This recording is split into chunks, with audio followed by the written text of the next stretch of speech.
জীবনে অনেক প্রেম করেছেন, আমি একটা ইন্টারভিউতে দেখেছি আপনি, ঠিক আছে? তাই হ্যাঁ, আপনি বলেছেন যে আপনি অনেক প্রেম করেছেন জীবনে। এখন শেষমেশ বলতে যে প্রেম করা শেষে একটা পর্যায়ে গিয়ে তো আসলে থামতে হবে। তো কেন? জীবন সঙ্গিনী হিসেবে আসলে কোন রাশির কাকে কেমন চান? বিয়ে করতে হবে, একটা জায়গায় গিয়ে বন্ডিং এ আসতে হবে। আয় হায় কি আসবেন না আসলে বন্ডিং? কি আপনি বন্ডিং এ আসবেন নাকি শুধু প্রেমই আমার করে তো যাবেন সারা at জীবন? least 3টা বিয়ে হওয়া উচিত। তিনটা? হ্যাঁ মানে আপনি টার্গেটে আছেন? টার্গেট আছে 3টা কেন আমার। আপনার তিনটে টার্গেট কেন? 3টাই টার্গেট, ফার্স্টেরটা হবে টিকবে না।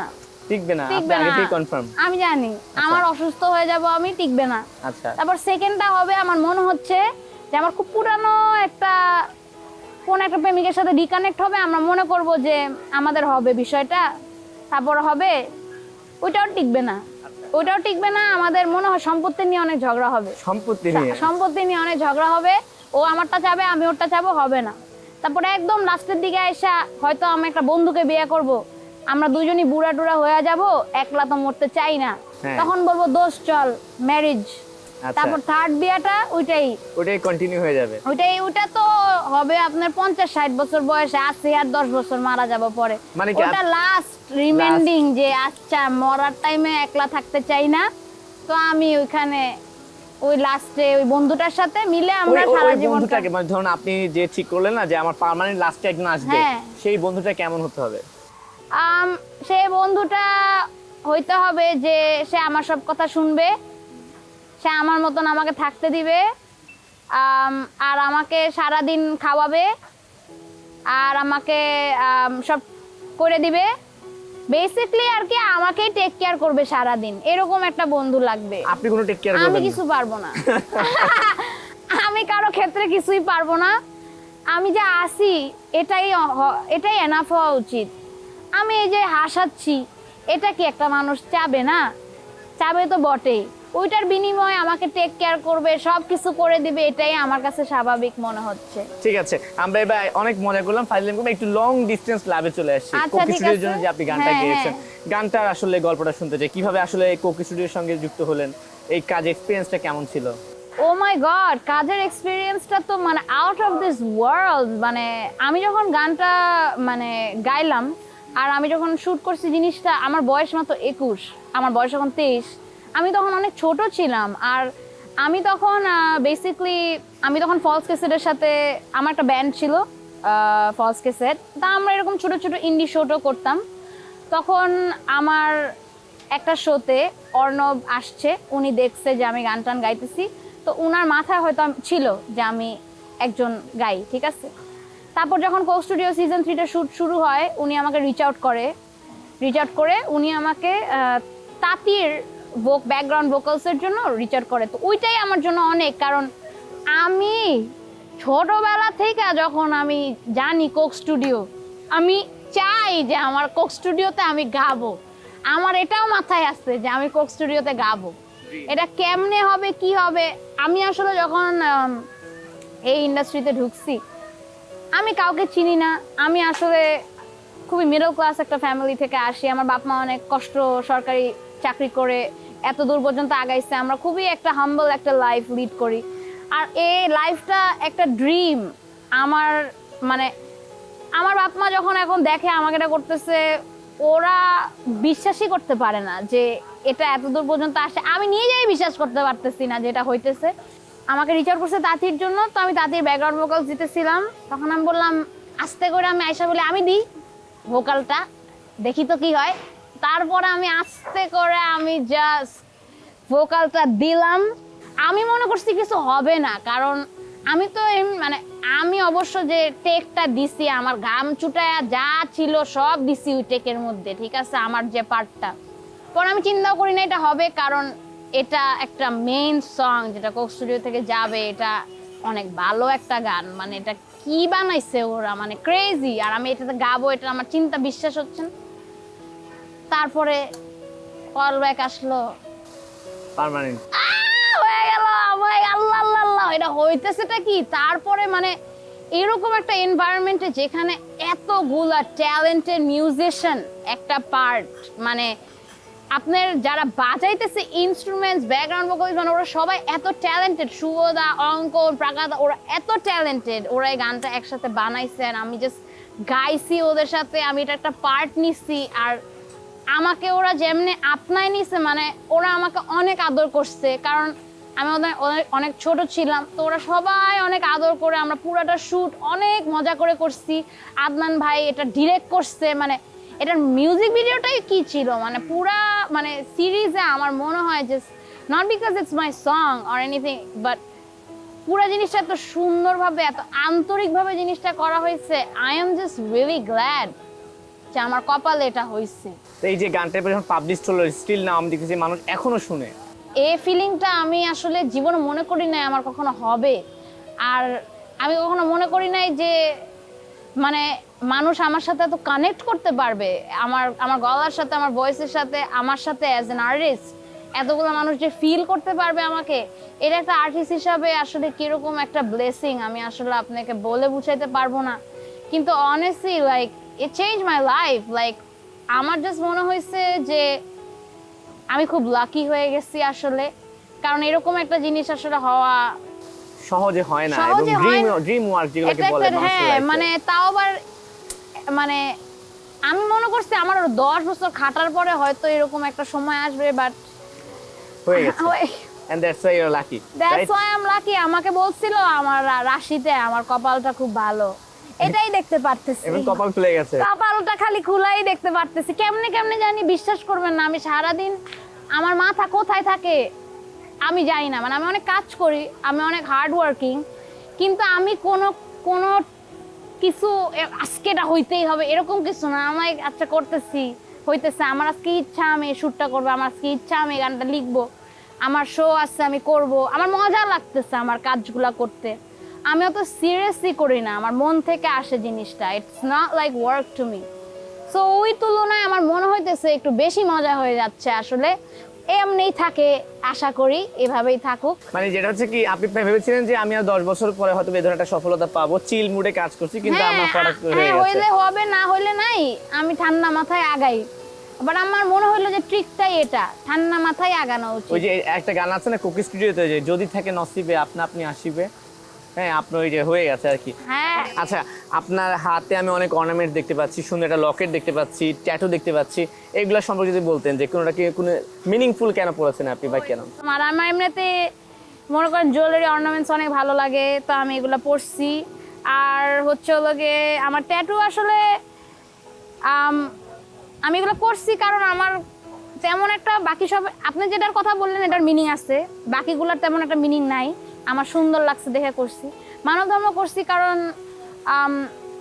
লালন স্যার একটা গান আছে, মানে একটা, আমি তখন ছোট থাকতে কবিতার মানে কবিতা হিসাবে পড়ছিলাম ক্লাস 6-এ মানব ধর্ম, যেখানে উনি জাস্ট লাইক হিউম্যানিটির কথা বলে যে আমরা তো আমরা দুনিয়াতে আসি একলা, যাবো একলা, আমাদের মানুষের প্রতি ভালোবাসা থাকা উচিত, আর আমাদের মানুষের প্রতি একটা আন্তরিকতা থাকা উচিত, এখানে কোনো ডিভিশন থাকা উচিত না। অ্যান্ড আমার বয়স তখন 15 না 14 না 15, ক্লাস 6-এ আমি তখন কবিতা হিসাবে গান এটা পড়ছিলাম, আর আমার কাছে অনেক রেজোনেট করছে, কারণ আমি ছোটবেলা থেকে মানুষ যে কোনো কারণে ডিভিশন হবে বা কোনো একটা সমস্যা হবে এটা আমার ভালো লাগতো না। তো আমি যেহেতু এটা থেকে রেজোনেট করছি, এটা আমার ফার্স্ট ট্যাটু ছিল, এটা আমি করছি। আর আমি আসলে ফোক আর লালনের গানের প্রতি ছোটবেলার থেকে আমার অনেক আন্তরিক একটা টান। আমি কুষ্টিয়াতে গেছি লালনের আখড়ায়, ও মাই গড, ওখানে যে কি হয়েছে, ওরা আমারে বলে আল্লাহ তুমি তো পাগল, তুমি এখানে থেকে যাও। তারপর আমি ডিসাইড করছি আমার এই রক অ্যান্ড রোল লাইফস্টাইলটা দিনের শেষে যদি কিছু না হয়, ওই 3 নাম্বার বিয়াটাও যদি না টিকে, আমি দিনের শেষে কুষ্টিয়াতে গিয়ে আমি বাউলদের সাথেই আমি থেকে আমার জীবনটা কাটাবো। হ্যাঁ, ব্যস্ততা কি নিয়ে যাচ্ছে? আর এখন তো বলেন না যে আসলে না চাইতে আমি পেয়ে গেছি কোকি স্টুডিওটা অনেকটা, হ্যাঁ, এবং সাফল্য যেটা ধরা দিয়ে দিয়েছে, তো ভবিষ্যতে আসলে কি ইচ্ছা কি আপনার? আমার ভবিষ্যতে ইচ্ছা হচ্ছে যে আমি অনেক টাকা কামায় আমার বাপ মাকে একটা বাড়ি গাড়ি এসব কিনে টিনে দিতে চাই, নিজেও একটা বাড়ি গাড়ি কিনতে চাই। আচ্ছা, আর আমার ইনশাল্লাহ লাইক আমার ফিউচারে আমি চাই যে আমি জাস্ট গান বাইর করব, মানে আমার কোনো এইম নাই ইন আ সেন্স যে আমার একটা হিট গান বাইর করতে হবে কিছু একটা, আমি জাস্ট আমার অ্যালবাম ছাড়তে চাই, আমি আমার গান বের করতে চাই, আর আমি চাই যে ইনশাল্লাহ ইন্টারন্যাশনালি কোচেলাতে আমি পারফর্ম করব। এটা আমার অনেক বড় একটা স্বপ্ন। আমার যত ফেভারিট আর্টিস্ট আছে ওরা ওখানে গাইছে, আমি ওখানে গাইতে চাই। সো এই তো। এটাই আর কি আর বিষয়টা। বাংলাদেশের ফেভারিট আর্টিস্ট কে? অর্ণব, আর হাবিব ওয়াহিদ। সবচেয়ে সিঙ্গার, নায়ক নায়িকা, অভিনেতা অভিনেত্রী, নির্মাতা তো মনে হয় নুহাস। হ্যাঁ তার নায়ক নায়িকাদের মধ্যে বাংলা সিনেমা দেখা হয়? হ্যাঁ হ্যাঁ অবশ্য আমার বাঁধনকে খুব ভালো লাগে। আচ্ছা, বাদ দাও। মিস ম্যাম, ওনার যে ক্লাস, ওনার যে ব্যাপার, আমি ওনার সাথে একদিন আমি একটা ইভেন্টে গেছিলাম, ওনার সাথে দেখা হয়েছে। ওনার কথার ধরন মানে দেখেই বোঝা যায় উনি একটা অ্যাক্ট্রেস। যারা মানে আছে না, মানে উনি আমার সাথে কথা বলতেছে, আমি লাইক ওয়াও ওয়াও, মানে আমি তো নায়িকার সাথে কথা বলতেছি। জয়া আহসান, ও মাই গড, জয়া আহসান আমার সাথে ছবি দিচ্ছে। উনি আমাকে দেখে হয়তো বুঝে নাকি জানি না যে আমি তার কত বড় ফ্যান, বাট আমি দেখে পুরো অজ্ঞানী হয়ে গেছি যে সে আমাকে চিনছেও বা কিছু একটা। আসলে এটা আসলে আমার লাইফের বিগেস্ট অ্যাচিভমেন্ট, যে আমি যে দুইটা নায়িকাকে পছন্দ করি ওরা আমাকে চিনে। মানে এটা হইতেছেটা কি, আমার মনে আমি জীবনে যতজনকে আমি দেখছি, ফলো করছি বা পছন্দ করছি, ওরা আমাকে একটা আর্টিস্ট হিসাবে রেকগনাইজ করছে। এটা আমার জীবনের সবচেয়ে বড় সাকসেস। আপনি বলছিলেন যে অনন্ত জলিলকে আপনার খুব ভালো লাগে, এটা তাল গাছ নাকি হয়েও আপনি হলো তার কেন অনন্ত জলিলকে আপনার ভালো লাগে কেন? আমার ওনার কাজ অনেক ভালো লাগে, আমার মনে হয় উনি অনেক জোস। তাই? হ্যাঁ, আচ্ছা, আমি ওনার সাথে কাজ করতে চাই। অনন্ত জলিল সিনেমা অফার দিলে আপনি নায়িকা হবেন? 100%। উনি যদি আমাকে, অনন্ত জলিল যদি চায় আমি পিছে একটা ব্যাকগ্রাউন্ড হব যেখানে আমি একটা গাছ, হ্যাঁ, আমি হইতে রাজি আছি। আচ্ছা। আমি জাস্ট ওনাকে কাজ করতে দেখতে চাই, আমার এটা একটা স্বপ্ন। কিন্তু একটু ব্যাড লাগতে হলে অনন্ত জলিল অনেকদিন সিনেমা করছে না। Please! আর একটা ব্যাপার আছে, অনন্ত জলিল কিন্তু বর্ষা ধারা নায়িকা কাউকে নেয় না। আমি নায়িকাও হইতে চাই না, আমি চাই আমি Just ওদের একটা background-এ পিছে- গাছ হয়ে আমি থাকতে একটা চাই। গাছ হয়ে থাকতে চাই। এত ইচ্ছা কেন, মানে কেন, আমার কি ওনাকে কারণ? অনেক ভালো লাগে। আমার মনে হয় উনি নিজে বানায়, ওনার বউকে নিয়ে ওনার একটা ব্যাপার আছে। উনি এত লাইক, ওনার ইন্টারভিউ টিনারভিউ দেখি উনি অনেক ভালো মনের একটা মানুষ আমার মনে হয়।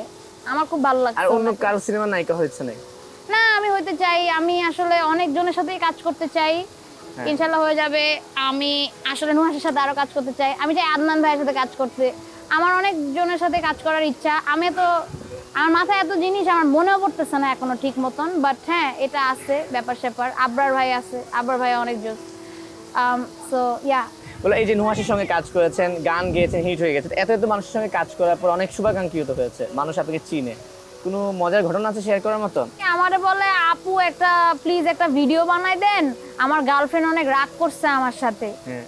আপনি বললে মাফ করে দিবে। আমি বানাইও দিচ্ছি যে ঠিক আছে, আমি বললে যদি তোর প্রেমের কাহিনীটা বাইচা যায় আমি খুশি হব। বলছি প্লিজ ওকে মাফ করে দেওয়া হোক। হ্যাঁ, মাফ করে দিতে কিনা খবর তারপর আবার নিয়েছিলেন আমার পরে? পাঠাইছে স্ক্রিনশট যে মাফ করে দিছি। মাফ করে দিচ্ছে। আচ্ছা, আর এটা যেটা বললাম যে শেষ প্রশ্নটা, তাওসানের সঙ্গে আপনার খুব মজার একটা ক্লিপস আমরা দেখি যে ভাইরাল হ্যাঁ। হয়েছিল। এই তাওসানের সঙ্গে যে একটা কাজ করেছিলেন সেখানেই, হ্যাঁ। এই এক্সপেরিয়েন্সটা আসলে তাওসানকে কেমন মনে হচ্ছে আপনার? হ্যাঁ, অনেক ভালো, অনেক সুইট। আর আমি আসলে, মানুষ হয়তো এটা বুঝে না, বাট আমি কিন্তু একটু অটিস্টিক। তাই? আমি ফাইজলামি করতেছি না, মানে আমি যে বলি এত কথা, এটা ন্যাকামির কারণে না, আমি ফাইজলামি করার চেষ্টা করতেছি এটাও না, আমি জাস্ট বলি কারণ আমি বুঝতেছি না আমি কি করব। আর আমি যে বলতেছি যে আমার মাথায় যা হইতেছে ওইটাই বলে দিতেছি, ওটা শুনে মানুষ হাসে।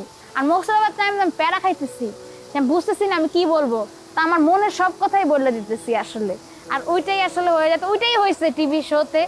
আমি কোনো প্ল্যান ট্যান করে যাই না। আর মিস্টার তাসান, মিস্টার হিরো, উনি আমার সামনে আছে, আমি কি বলবো, আমি তো প্যারা ট্যারা খায়া আমার মুখে যা আসছে আমি তাই যে বলেছেন। ওনাকে বলতেছি।